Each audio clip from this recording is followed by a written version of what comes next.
If a recipe says to add eggs one at a time when you're baking, there's a reason for it.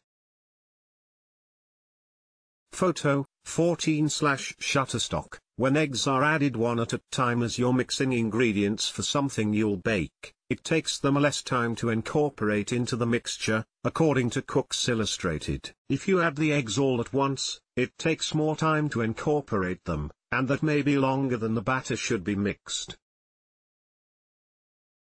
You may end up with textures in your baked goods that aren't ideal, which you'll learn about below. The chemistry behind it: oil and water don't mix easily. The oil in the batter, whether it's butter or a cooking oil, has a difficult time emulsifying with the large amount of water in the egg. When you add eggs one at a time, the mixture has an easier time thickening and emulsifying. 2. Creaming butter and sugar. Creaming together butter and sugar adds air to your baked goods, which help them rise. Photo, Claire Fraser. Photography/Shutterstock. Sugar is a solid, so why isn't it added around the same time as flour in many recipes? It's usually added with the butter or oil, like in this pumpkin bread recipe, before the dry ingredients like flour, salt and spices. Creaming together the fat with the sugar until they are light and fluffy will help your baked item rise better while making it more tender and soft. The chemistry behind it: the local palate explains the air that's incorporated when creaming together sugar and butter acts as a mechanical leavener, helping the baked good rise, often in conjunction with a chemical leavener like baking soda or baking powder. 3. Baking powder versus baking soda. Baking powder and baking soda are not interchangeable. Photo, Michelle Lee. Photography/Shutterstock. Speaking of leavening, some recipes call for baking soda, some call for baking powder, and many recipes call for both. They sound similar, but they aren't interchangeable. They both help your baked goods rise, but they are different. Baking soda is sodium bicarbonate with nothing added. Baking powder is sodium bicarbonate mixed with a powdered acid, usually cream of tartar. The addition of cream of tartar makes the two different, but they can work in harmony, too.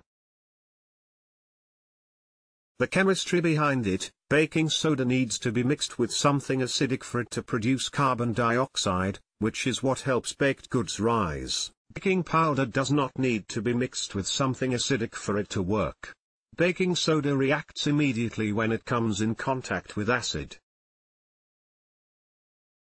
Baking powder simply needs something liquid for it to react with and works more slowly than baking powder. Sally's Baking Addiction explains the two are often combined in a recipe because the baked good needs more lift than baking soda alone can give it. Using baking soda alone can neutralize the acid in a food where you want the acid in ingredients to shine through, like the buttermilk and goat cheese in honey and goat cheese muffins. 4. Using soft, but not melted, butter. If a recipe calls for softened butter, microwaving is not the way to get it there. It will often result in half soft, half melted butter. Photo, Kruger/Shutterstock. When a cookie recipe calls for soft, room temperature butter and all you have is cold butter in the refrigerator, the microwave seems like a good way to soften it up.